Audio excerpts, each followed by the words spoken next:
Langit desa mulai gelap, menyisakan bayang-bayang senja yang merayap di antara pepohonan. Nadia duduk di depan jendela kamar, memeluk lutut sambil menatap jauh keluar. Angin malam mulai terasa menusuk, tetapi dinginnya tak sebanding dengan kekosongan yang mengisi hatinya. Suara pintu diketuk perlahan. Ayahnya masuk tanpa meminta izin, wajahnya terlihat tegas tetapi tidak menunjukkan sedikit pun rasa bersalah.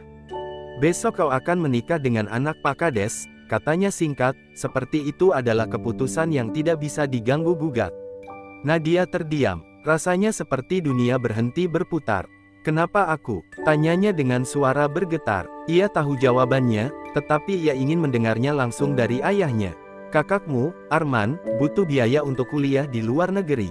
Keluarga Pak Kades sudah siap membantu, asal kau menikah dengan Faris," jawab sang ayah tanpa emosi. Nama Faris seperti duri dalam daging bagi Nadia. Lelaki itu dikenal tidak hanya memiliki keterbatasan, tetapi juga sering memperlakukannya dengan kasar setiap kali mereka bertemu di desa. Nadia mencoba berdiri, meski lututnya lemas. "Jadi aku hanya alat tukar. Demi Arman." Suaranya naik. Ia menatap mata ayahnya, mencari sedikit rasa iba, tetapi hanya menemukan tatapan keras seorang pria yang sudah mengambil keputusan. "Ini demi keluarga kita," jawab ayahnya singkat. Kata-kata itu seperti belati yang menusuk hati Nadia. Di mana posisinya sebagai seorang anak perempuan di mata keluarganya? Malam itu, Nadia tidak bisa tidur.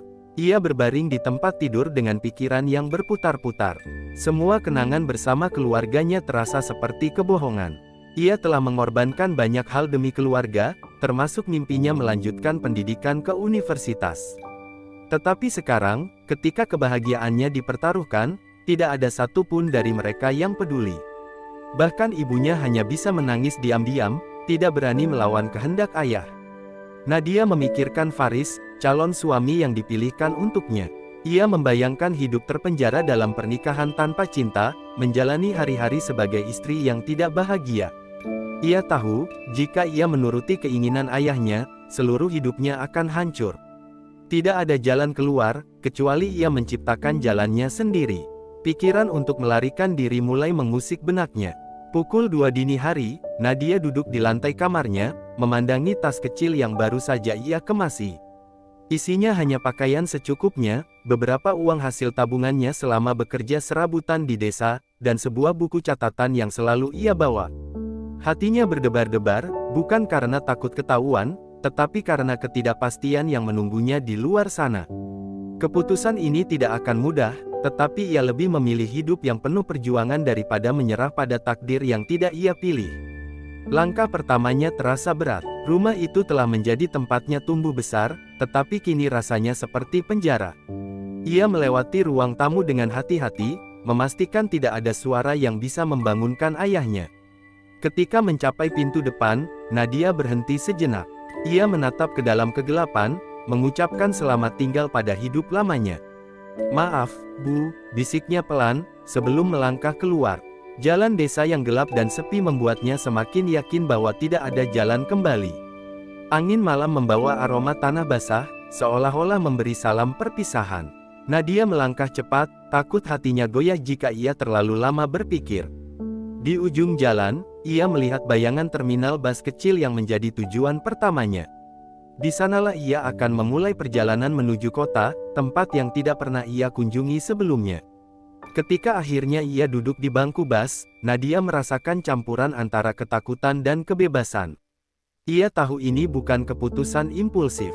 Selama bertahun-tahun, ia telah belajar untuk bertahan hidup sendiri. Kini, ia harus membuktikan bahwa ia mampu lebih dari sekadar bertahan. Ia memandang keluar jendela, melihat desanya perlahan menghilang di balik kabut.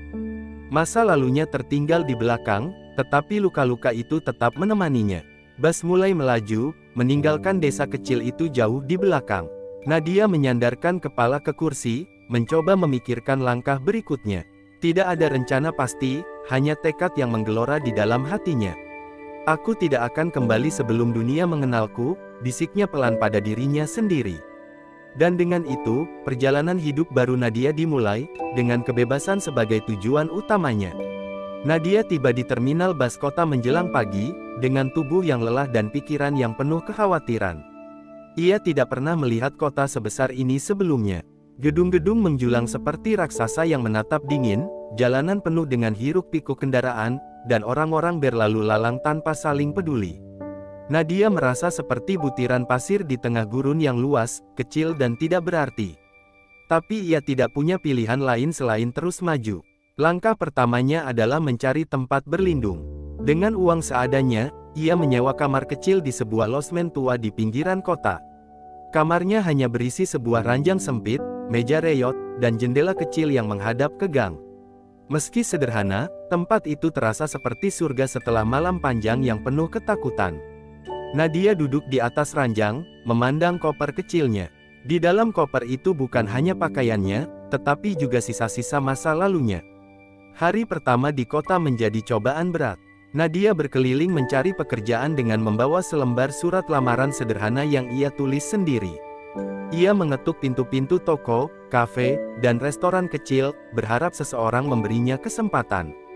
Namun, kebanyakan pemilik usaha hanya menatapnya dengan pandangan curiga, atau menolak dengan alasan mereka tidak butuh karyawan baru. Setiap penolakan terasa seperti tamparan, tetapi Nadia menahan air matanya. Ia tidak boleh terlihat lemah di tengah kerasnya kota ini. Di sore hari, kelelahan mulai menggerogoti tubuhnya. Perutnya keroncongan, tetapi ia hanya mampu membeli roti murah dari warung pinggir jalan.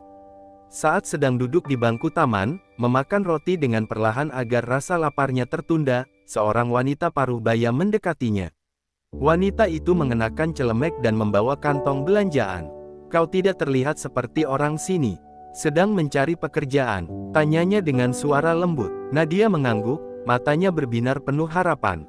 Wanita itu memperkenalkan dirinya sebagai Lila, pemilik restoran kecil di sudut kota. "Aku butuh seorang pelayan tambahan. Gajinya tidak besar, tapi kalau kau mau bekerja keras, aku bisa membantumu," katanya. Tanpa berpikir dua kali, Nadia menerima tawaran itu. Itu mungkin bukan pekerjaan impiannya, tetapi itu adalah awal yang ia butuhkan untuk memulai hidupnya di kota. Hari pertama bekerja di restoran Lila penuh dengan tantangan. Nadia harus belajar melayani pelanggan dengan cepat, membersihkan meja, dan menghadapi komplain tanpa kehilangan kesabaran. Ia membuat beberapa kesalahan, seperti salah mencatat pesanan dan menjatuhkan gelas, tetapi Lila hanya tersenyum dan memberinya nasihat. "Semua orang butuh waktu untuk belajar," katanya. Kata-kata itu seperti angin segar bagi Nadia yang terbiasa hidup di bawah tekanan. Malam itu, Nadia pulang ke kamar losmennya dengan tubuh yang pegal dan kaki yang nyeri. Namun, untuk pertama kalinya sejak meninggalkan desa, ia merasa puas. Ia sudah memulai langkah kecil menuju kebebasan yang selama ini ia impikan. Di bawah cahaya lampu redup, ia membuka buku catatannya dan menuliskan pengeluaran hari itu serta rencana untuk esok. Catatan itu menjadi pengingat bahwa, meskipun perjalanan ini sulit, ia tidak akan menyerah. Hari-hari berikutnya di restoran berjalan lebih lancar. Nadia mulai akrab dengan pelanggan tetap, dan beberapa di antaranya bahkan memberinya tips kecil yang sangat berarti baginya. Ia bekerja lebih keras daripada siapapun, membuktikan kepada dirinya sendiri bahwa ia mampu bertahan. Lila memperhatikan kerja kerasnya dan mulai memberinya tanggung jawab lebih, seperti mengurus kasir dan mengelola persediaan bahan makanan. Perlahan, Nadia merasa dirinya menjadi bagian dari tempat itu. Namun, tidak semua hal berjalan mulus. Suatu hari, seorang pelanggan yang mabuk membuat keributan di restoran. Nadia mencoba menenangkannya, tetapi pria itu malah memakinya dengan kata-kata kasar. Air mata hampir jatuh dari matanya, tetapi Nadia menahan diri. Ia hanya diam, membungkuk meminta maaf, dan melanjutkan pekerjaannya. Setelah pelanggan itu pergi, Lila mendekatinya. "Kau kuat, Nadia. Tidak semua orang bisa menghadapi situasi seperti tadi dengan kepala dingin," katanya sambil menepuk bahunya. Di tengah malam yang sunyi, Nadia terbangun dari tidurnya. Ia duduk di tepi ranjang, menatap langit-langit kamar yang kusam. Hatinya dipenuhi rasa rindu pada ibunya, tetapi ia tahu bahwa kembali ke desa bukanlah pilihan. Ia mengingat wajah ayahnya, keputusan yang memaksanya pergi, dan rasa sakit itu berubah menjadi bara semangat. "Aku akan membuktikan bahwa aku lebih dari sekadar alat tukar," gumamnya pelan. Ia berjanji pada dirinya sendiri bahwa ini hanya awal dari perjalanan panjang yang akan membawa namanya ke puncak dunia. 1 bulan berlalu sejak Nadia bekerja di restoran Lila. Hidupnya kini terasa seperti rutinitas yang melelahkan, tetapi setiap malam sebelum tidur, ia tetap menyimpan harapan bahwa suatu hari sesuatu yang besar akan datang menghampirinya.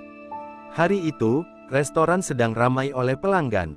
Nadia, dengan celemek yang sudah penuh noda, sibuk melayani pesanan ketika seorang pria berusia sekitar 30 tahun masuk. Penampilannya berbeda dari pelanggan biasa, jas mahal yang terlihat rapi, jam tangan mewah, dan tatapan tajam yang penuh wibawa. Pria itu memesan meja di sudut, tampak ingin menikmati suasana tanpa gangguan. Nadia mengantarkan pesanannya dengan hati-hati, memastikan segalanya sempurna. "Terima kasih," kata pria itu singkat sambil menatapnya sekilas. Meski hanya sejenak, tatapan itu membuat Nadia merasa dirinya sedang dinilai. Ia kembali ke dapur, berusaha mengabaikan rasa gugup yang tiba-tiba menyerangnya. Ketika restoran mulai sepi, pria itu memanggil Nadia. "Apa kau bekerja di sini sudah lama?" tanyanya sambil menyesap kopinya. Nadia menjawab dengan jujur bahwa ia baru sebulan bekerja, tapi ia tidak tahu mengapa pria itu tampak begitu tertarik. "Kau terlihat berbeda," katanya lagi. "Ada tekad di matamu yang jarang aku temukan." Perkataan itu membuat Nadia bingung sekaligus tersanjung, meski ia tidak berani menunjukkan perasaannya. Beberapa hari berlalu, dan pria itu kembali ke restoran. Kali ini, ia duduk lebih lama, bahkan mulai berbicara dengan Lila. Dari balik meja kasir, Nadia hanya bisa memperhatikan. Setelah berbicara dengan Lila, pria itu mendekatinya lagi. "Namaku Rizal," ujarnya sambil mengulurkan tangan. "Aku seorang pengusaha di bidang teknologi. Jika kau ingin mencoba sesuatu yang lebih besar, aku punya pekerjaan untukmu." Nadia terpaku. Pekerjaan seperti apa yang dimaksud? Apakah ini semacam perangkap? Namun, cara Rizal berbicara terdengar serius, dan Lila, yang selama ini ia percaya, tampak tidak keberatan. "Kau anak yang baik, Nadia. Mungkin ini kesempatanmu," kata Lila sambil menepuk pundaknya.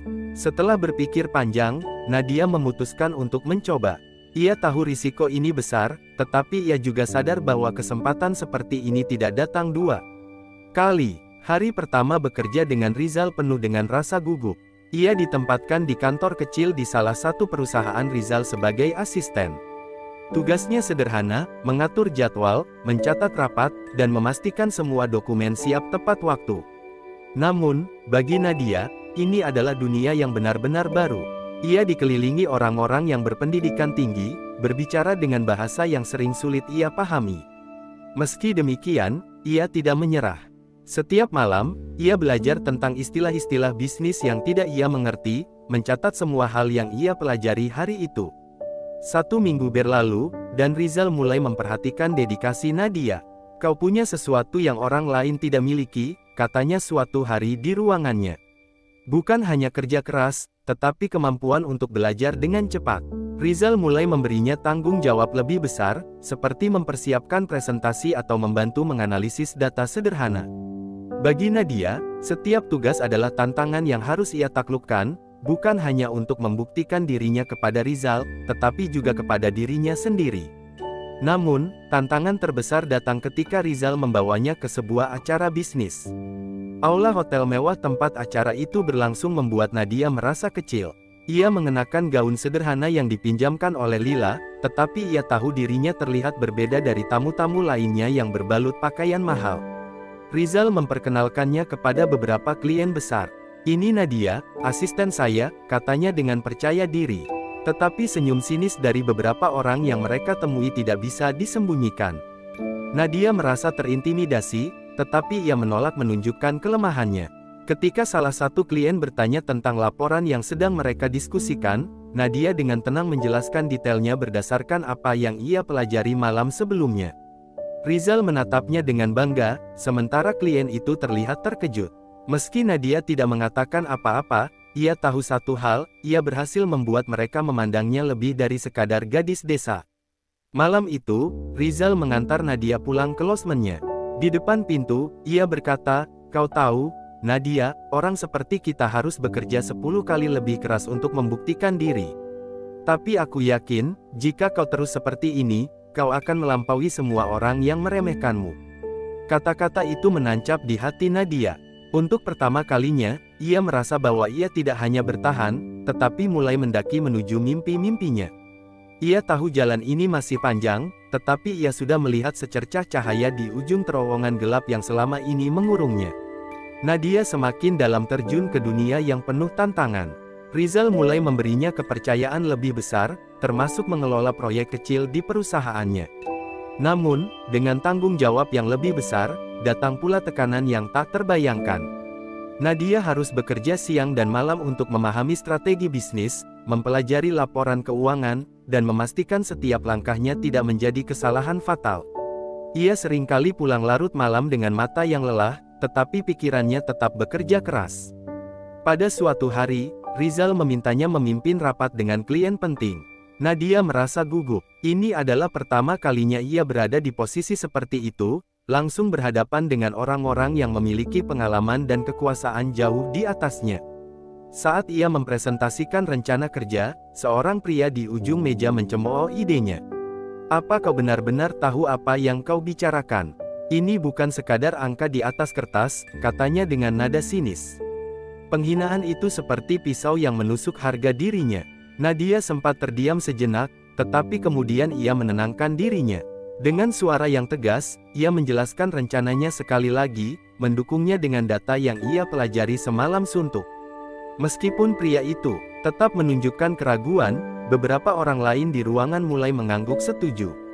Rizal, yang duduk di belakang, tersenyum tipis, membiarkan Nadia menghadapi ujian itu sendirian. Namun, tantangan itu hanyalah awal dari badai yang lebih besar. Suatu hari, Nadia menemukan bahwa salah satu rekan kerjanya, Doni, telah memanipulasi data proyek untuk keuntungan pribadi. Temuan ini mengejutkannya, tetapi ia tahu harus melaporkannya kepada Rizal. Ketika hal itu ia lakukan, Doni menjadi musuh dalam diam. Ia mulai menyebarkan rumor buruk tentang Nadia di antara para staf, menyebutnya oportunis dan pencari perhatian.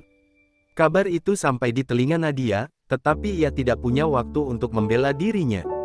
Tekanan dari pekerjaan semakin besar. Proyek besar yang ia pimpin hampir gagal karena klien tiba-tiba menarik dukungan mereka.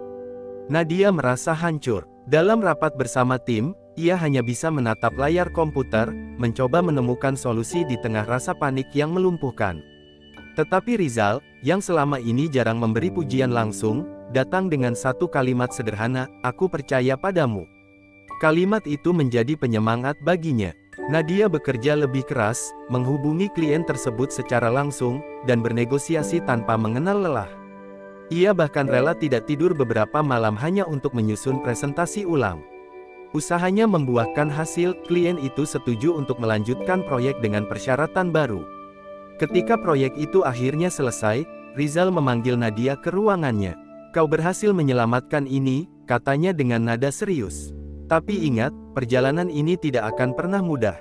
Namun, keberhasilan itu tidak berarti kehidupan Nadia berubah seketika.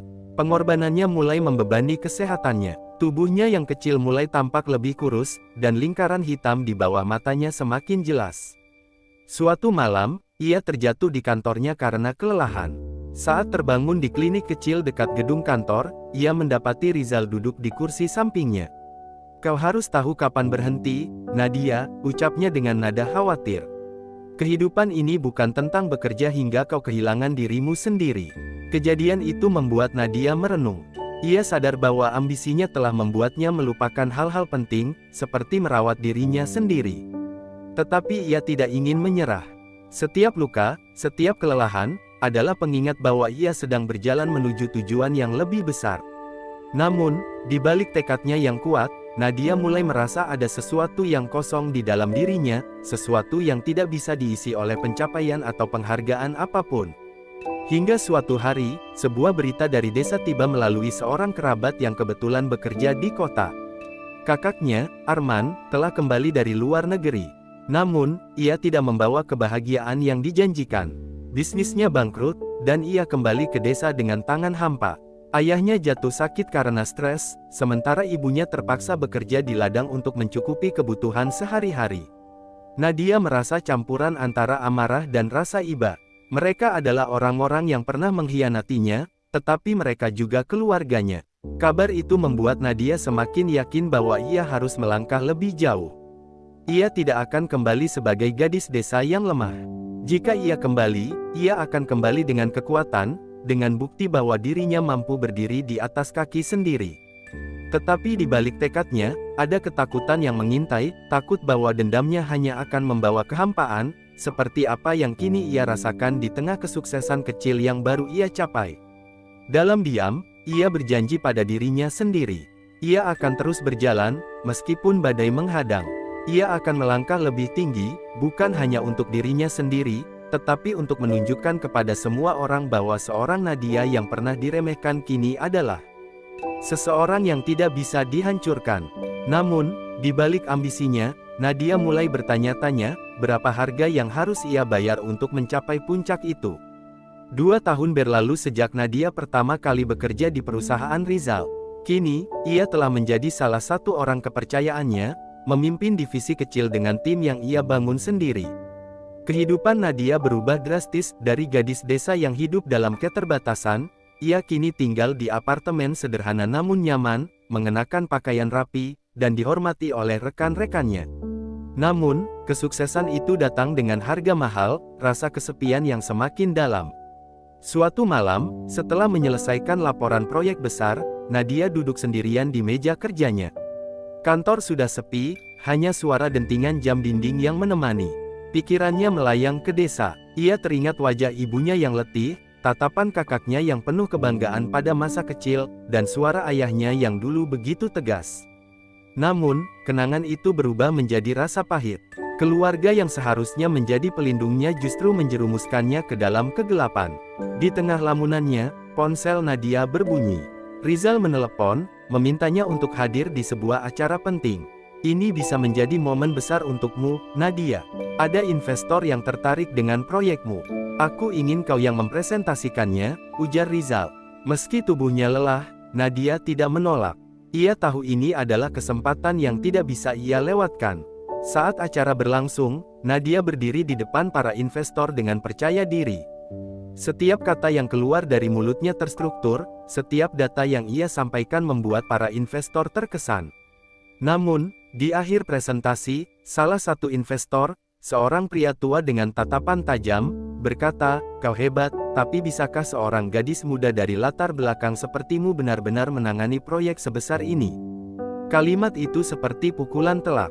Nadia menahan amarah yang berkecamuk di dadanya. Dengan senyum yang terjaga, ia menjawab, "Saya telah membuktikan diri saya berkali-kali, dan saya yakin kemampuan saya lebih dari cukup untuk menangani apapun yang Anda percayakan kepada saya." Tatapan dingin dari investor itu tidak berubah, tetapi Rizal berdiri, memberikan dukungan dengan sebuah pernyataan tegas. "Nadia adalah aset terbesar yang saya miliki. Jika Anda meragukannya, maka Anda meragukan perusahaan ini." Meski pertemuan itu berakhir dengan sukses, Nadia merasa kosong. Perjuangannya tidak pernah diakui tanpa keraguan. Dunia ini, pikirnya, tidak pernah memberikan penghargaan tanpa menguji batas kesabaran seseorang. Namun, ia tahu bahwa ia tidak bisa berhenti. Kesuksesannya harus terus dibangun, hingga tidak ada seorang pun yang berani meremehkannya lagi. Hari demi hari berlalu dengan tekanan yang semakin besar. Nadia mulai kehilangan waktu untuk dirinya sendiri. Ia jarang berbicara dengan Lila yang dulu selalu mendukungnya. Bahkan, Rizal, yang biasanya menjadi sosok mentor sekaligus sahabat, mulai menjaga jarak. "Kau harus belajar berdiri sendiri," katanya suatu hari. "Aku tidak bisa selalu menjadi orang yang mendukungmu." Suatu malam, Nadia akhirnya menyerah pada rasa lelah. Ia menatap pantulan dirinya di cermin apartemennya. Wajahnya pucat, matanya cekung. Gadis desa yang penuh semangat itu kini berubah menjadi seseorang yang dingin, selalu berusaha memenuhi harapan orang lain. Dalam keheningan malam, air mata akhirnya jatuh. Ia bertanya-tanya apakah semua ini sepadan. Namun, keesokan harinya, sebuah surat datang ke apartemennya. Surat itu dikirim oleh tetangga lamanya di desa. Isinya singkat, tetapi mengguncang hati Nadia. "Ayahmu meninggal. Ibumu sakit. Kami butuh bantuanmu." Surat itu membuat Nadia terpaku. Perasaan marah, sedih, dan bersalah bercampur menjadi satu. Ayahnya adalah alasan mengapa ia pergi dari desa, tetapi mendengar kabar ini tetap meninggalkan luka mendalam. Nadia akhirnya memutuskan untuk kembali ke desa setelah bertahun-tahun. Dengan mobil yang ia sewa, ia melintasi jalan-jalan sempit yang pernah menjadi saksi penderitaannya. Rumah keluarganya masih berdiri, tetapi tampak lebih usang. Ia disambut oleh ibunya yang kini tampak jauh lebih tua, dengan wajah penuh garis kelelahan. "Kau akhirnya pulang," ucap ibunya dengan suara lemah. Nadia ingin marah, ingin menyalahkan ibunya karena membiarkan semua ini terjadi. Namun, melihat kondisi ibunya, ia tidak mampu berkata apa-apa. Kakaknya, Arman, juga ada di sana. Wajahnya penuh rasa malu, tetapi ia tetap berusaha menyapa Nadia. "Aku gagal, Nak. Aku tidak bisa membuat keluarga kita bangga," katanya lirih. Dalam keheningan malam, Nadia duduk sendirian di depan rumah. Ia memandang langit yang gelap, mencoba menemukan jawabannya. Dendam yang selama ini ia simpan terasa hambar. Kesuksesan yang ia raih tidak bisa mengembalikan waktu, tidak bisa menghapus luka-luka di hatinya. Tetapi satu hal yang ia tahu, ia masih punya pilihan. Ia memutuskan untuk membantu keluarganya, tetapi tidak dengan cara yang mereka harapkan. "Aku tidak akan tinggal di sini," katanya kepada ibunya dan Arman. "Tapi aku akan memastikan kalian tidak pernah kekurangan lagi." Dengan semua sumber daya yang ia miliki, Nadia mulai mengatur ulang keuangan keluarganya, melunasi utang-utang yang selama ini menghantui mereka. Namun, dalam hatinya, ia tahu bahwa ini baru permulaan. Malam itu, saat ia kembali ke kota, ia membuat janji kepada dirinya sendiri. Ia tidak hanya akan menjadi sukses, tetapi ia akan menjadi seseorang yang tidak bisa diabaikan. Dan ketika saatnya tiba, ia akan menunjukkan kepada dunia dan keluarganya bahwa ia adalah seseorang yang lebih dari sekadar gadis yang dulu mereka remehkan. 5 tahun setelah pelarian yang penuh penderitaan, Nadia kini menjadi seorang wanita sukses. Bisnis yang ia bangun telah berkembang pesat, menyentuh berbagai sektor dan menciptakan lapangan pekerjaan bagi ratusan orang. Namanya mulai dikenal sebagai pengusaha muda yang tangguh, namun semua pencapaiannya diraih dengan satu tujuan, untuk kembali ke desa dan menghadapi masa lalu yang membelenggunya. Pagi itu, Nadia memutuskan bahwa waktunya telah tiba. Dengan mengenakan pakaian formal yang sederhana namun elegan, ia memasuki mobil mewahnya. Sepanjang perjalanan ke desa, ia memandangi lanskap yang dulu ia kenal dengan baik. Jalan-jalan yang dulu ia lalui dengan sepeda tua kini terasa lebih kecil, lebih sunyi. Kenangan pahit berputar di benaknya, tetapi Nadia meneguhkan hati. Kali ini, ia kembali bukan sebagai gadis yang lemah, tetapi sebagai seseorang yang telah bangkit dari keterpurukan. Ketika mobilnya berhenti di depan rumah tua keluarganya, Nadia keluar dengan langkah mantap. Suara mesin mobil menarik perhatian penduduk desa. Satu persatu mereka keluar dari rumah, menatap ke arahnya dengan campuran rasa penasaran dan takjub. Seorang pria tua yang dulu sering mengejek keluarganya berbisik kepada tetangganya, "Itu Nadia, anak Pak Suryono yang dulu lari." Bisikan itu segera menyebar, membuat kerumunan semakin ramai. Arman, yang kini mengurus rumah peninggalan orang tua mereka, muncul dari dalam. Wajahnya tampak terkejut melihat adiknya yang kini berubah total. "Nat, kau benar-benar kembali?" tanyanya dengan nada yang sulit ditebak. Nadia hanya mengangguk dingin, matanya mengamati rumah itu. Dinding-dinding yang mulai lapuk seolah menceritakan kesengsaraan yang tidak pernah berhenti, bahkan setelah ia pergi. Nadia tidak tinggal lama di rumah itu. Ia segera melangkah menuju balai desa, tempat Pak Kades, ayah dari pria yang dulu hampir menjadi suaminya, masih memegang kekuasaan. Begitu masuk ke ruangan sederhana itu, ia disambut dengan tatapan terkejut dari pria tua yang kini tampak jauh lebih lemah. "Nadia," katanya, suaranya gemetar. Tanpa basa-basi, Nadia langsung berbicara. "Pak Kades, saya kembali untuk meluruskan apa yang terjadi 5 tahun lalu. Bapak dan ayah saya menjual hidup saya demi mimpi yang bahkan tidak pernah menjadi nyata. Saya tidak lupa, dan saya tidak memaafkan." Pak Kades terdiam, matanya menunduk. Ia tidak menyangka gadis yang dulu ia anggap lemah kini berdiri di depannya dengan keberanian yang tidak tergoyahkan. "Nadia, apa yang terjadi waktu itu adalah kesalahan. Tapi kesalahan yang merusak hidup saya," potong Nadia tajam. "Dan apa yang saya lakukan setelah itu adalah hak saya. Saya tidak datang untuk mendengar pembelaan Anda. Saya datang untuk memastikan bahwa tidak ada gadis lain yang harus mengalami apa yang saya alami." Nadia menyerahkan sebuah dokumen. Ini rencana saya untuk desa ini.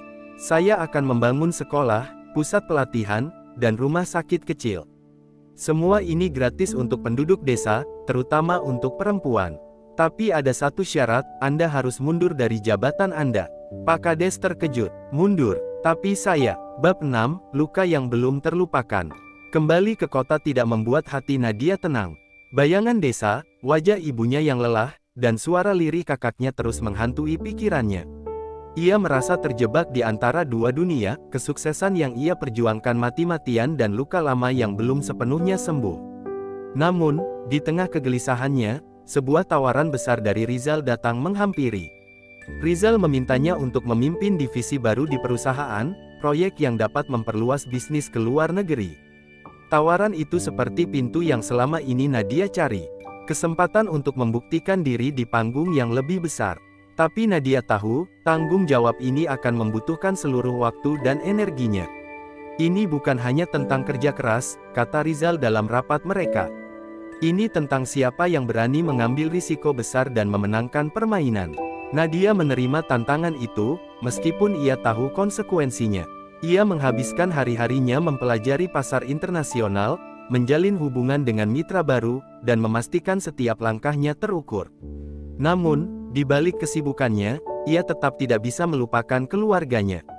Ia mulai mengirim uang secara rutin ke desa, membiayai pengobatan ibunya, dan membantu Arman bangkit dari keterpurukan. Di satu sisi, Nadia merasa sedang menebus kesalahan. Tapi di sisi lain, ia merasa semakin jauh dari dirinya yang dulu.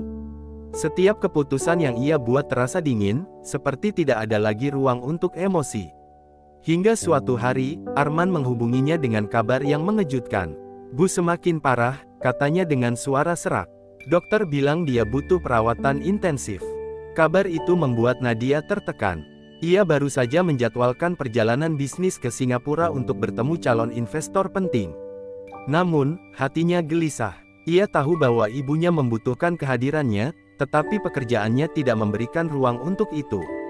Dalam dilema itu, Nadia memutuskan untuk melanjutkan perjalanan. Ia meyakinkan dirinya bahwa kesuksesannya adalah cara terbaik untuk membantu keluarga. Di Singapura, pertemuan berjalan lancar. Investor tertarik pada proposalnya, dan Nadia merasa satu langkah lebih dekat dengan mimpinya. Namun, saat ia kembali ke hotel, ia menerima kabar yang menghancurkan. Ibunya meninggal dunia. Nadia terdiam di sudut kamar, telepon masih tergenggam di tangannya. Air mata mengalir tanpa henti. Dalam keheningan malam, ia menyadari bahwa ia telah kehilangan sesuatu yang tidak bisa ia gantikan. Ia pulang ke desa untuk menghadiri pemakaman. Di sana, ia disambut dengan tatapan dingin dari beberapa tetangga yang masih mengingat masa lalunya.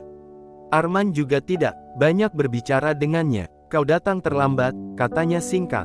Kata-kata itu menusuk hati Nadia lebih dalam daripada apapun yang pernah ia alami. Di depan makam ibunya, Nadia hanya bisa berbisik, "Maafkan aku, Bu." Kembali ke kota setelah pemakaman, Nadia merasa kosong. Semua yang telah ia capai terasa tidak berarti. Ia mulai mempertanyakan tujuan hidupnya. Apakah semua ini sepadan? Apakah ambisinya hanya membawanya ke kehampaan? Bahkan Rizal, yang selama ini menjadi mentornya, memperingatkannya. Kesuksesan itu penting, Nadia, tapi kalau kau kehilangan dirimu sendiri, apa artinya semua ini? Namun, Nadia menolak untuk menyerah pada kegelisahannya. Ia memutuskan untuk mengalihkan rasa sakitnya menjadi bahan bakar untuk melangkah lebih jauh. Ia kembali bekerja dengan lebih giat, mendorong timnya menuju pencapaian baru. Proyek internasional yang ia pimpin akhirnya sukses besar, membawa keuntungan besar bagi perusahaan. Tetapi di balik senyumnya di depan kamera, hatinya tetap penuh luka. Hingga suatu hari, saat ia sedang membereskan dokumen di kantornya, sebuah amplop kecil tiba di mejanya. Surat itu berasal dari desa, dikirim oleh seorang tetangga tua yang mengenalnya sejak kecil. Di dalamnya, hanya ada sebuah foto lama. Foto itu menunjukkan Nadia kecil sedang memeluk ibunya, dengan senyum lebar di wajah mereka berdua. Di belakang foto itu tertulis, "Kau selalu menjadi kebanggaanku." Surat itu menghantam hati Nadia seperti gelombang besar. Ia menangis untuk pertama kalinya setelah sekian lama, membiarkan semua emosi yang ia tekan keluar. Di malam itu, ia membuat keputusan yang akan mengubah hidupnya selamanya. Ia tidak akan lagi membiarkan ambisinya mengorbankan hal-hal yang benar-benar berarti. Nadia menghubungi Rizal keesokan harinya. "Aku ingin mendirikan bisnis sendiri," katanya dengan suara tegas. Rizal terdiam sesaat, tetapi kemudian tersenyum. "Aku tahu ini akan terjadi suatu hari nanti. Kau punya segalanya untuk melakukannya, Nadia. Pergilah dan jadilah lebih besar dari apa yang pernah aku bayangkan." Dengan restu Rizal, Nadia memulai langkah barunya. Namun, kali ini, ia tidak hanya mengejar kesuksesan untuk dirinya sendiri. Ia ingin menciptakan sesuatu yang dapat membantu orang-orang seperti dirinya, yang pernah diremehkan dan dilupakan. Ia tahu jalan ini tidak akan mudah, tetapi ia juga tahu bahwa ia tidak lagi berjalan sendirian. Luka masa lalu mungkin tidak akan pernah sepenuhnya sembuh, tetapi Nadia tahu bahwa ia bisa mengubahnya menjadi kekuatan. Dan untuk pertama kalinya dalam hidupnya, ia merasa bebas untuk menjadi dirinya sendiri, tanpa takut kehilangan apapun lagi. "Pilihan Anda sederhana," ujar Nadia dengan nada dingin. "Anda bisa mundur dengan terhormat, atau saya akan membuka semua kebusukan Anda di depan seluruh desa. Percayalah, saya punya bukti." Pak Kades terdiam cukup lama sebelum akhirnya mengangguk pelan. "Baiklah," katanya lemah. "Saya akan mundur." Keputusan itu membuat kabar tentang Nadia menyebar dengan cepat. Penduduk desa mulai melihatnya tidak hanya sebagai gadis yang dulu lari dari masalah, tetapi sebagai seorang pahlawan yang kembali membawa perubahan. Namun, Nadia tidak berhenti di situ. Ia juga mendatangi pria yang dulu hampir menjadi suaminya. Pria itu, yang kini bekerja serabutan di desa, terlihat bingung saat melihat Nadia berdiri di depannya. Apa yang kau inginkan dariku?" tanyanya dengan nada gugup. Nadia menatapnya dengan dingin. "Aku tidak ingin apapun darimu. Tapi aku ingin kau tahu satu hal.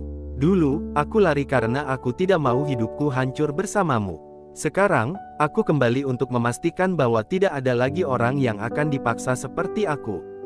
Kau hanyalah bagian kecil dari cerita ini, dan aku tidak akan mengingatmu lebih lama dari yang seharusnya." Pria itu hanya bisa menunduk, tidak mampu berkata apa-apa. Malam itu, Nadia berdiri di depan rumah keluarganya. Ia menatap bintang-bintang di langit, mencoba merasakan kebebasan yang selama ini ia cari. Untuk pertama kalinya, ia merasa bahwa beban yang menghantui dirinya perlahan mulai terangkat. Namun, ia tahu, perjalanan ini bukan tentang balas dendam semata.